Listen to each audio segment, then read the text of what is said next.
শেরপুরের ৭৮ কিলোমিটার সীমান্ত এলাকায় নিরাপত্তার জন্য বাড়তি টহল জোরদার করেছে বিজিবি। আর সতর্ক অবস্থায় রয়েছেন সীমান্তবাসীও। বিজিবি বলছে, সীমান্ত দিয়ে অবৈধ অনুপ্রবেশ, চোরাচালান সহ মাদক রোধে কঠোর অবস্থানে রয়েছেন তারা। একই সাথে এলাকায় বাড়াচ্ছেন সচেতনতা। শেরপুর থেকে মহিউদ্দিন সোহেলের প্রতিবেদন। ভারতের মেঘালয় রাজ্য ঘেরা শেরপুরের শ্রীবর্দী ও ঝিনাইগাতি উপজেলা। ভারতের বর্তমান প্রেক্ষাপটে পুশিনসহ নানা ঘটনাকে ঘিরে সীমান্ত সুরক্ষায় টহল জোরদার করেছে বর্ডার গার্ড বাংলাদেশ ময়মনসিংহ ৩৯।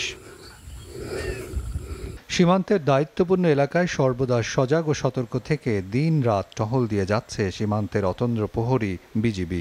পাহাড়িরা এখন আর শূন্য রেখার আশেপাশেও যাচ্ছেন না, বরং বিজেপির নির্দেশনায় তারাও বেশ সতর্ক অবস্থায় রয়েছেন। বিজিবি আমাদেরকে সতর্ক করে দিয়েছেন যে আপনারা ওখানে আশপাশে বর্ডার এলাকায় যাবেন না। তা আমরা ওনাদের নির্দেশ মোতাবেক আছে, আমরা ওখানে যাই না। আরে কোনো ঘটনা ঘটলে আমাদেরকে জানাবে আগে। এলাকাবাসী জানান, যে কোনো সমস্যায় বিজেপির শরণাপন্ন হচ্ছেন তারা, পাশাপাশি বিজেপিকেও করছেন সহযোগিতা। যদি কিছু দেখি তাহলে আমরা বিজেপিকে জানালে পরে বিজেপি সহযোগিতা করে। আমরা বিজেপির আবার সহযোগিতা আমরাও করি। এদিকে সীমান্ত দিয়ে অবৈধ অনুপ্রবেশ, চোরাচালান সহ মাদক রোধে কঠোর অবস্থানের কথা জানান বিজেপি। একই সাথে এলাকায় সচেতনতা বাড়ানোর কথাও বলছেন তারা। চোরাচালান, অনুপ্রবেশ হতে দিব না। এর জন্য এলাকাবাসী, আনসার সার্বক্ষণ আমাদের সহযোগিতা করে যাচ্ছে।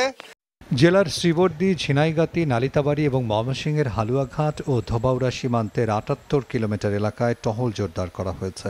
এখনো পর্যন্ত জেলার সীমান্ত দিয়ে কোনো পুশিনের ঘটনা ঘটেনি। SATV news desk.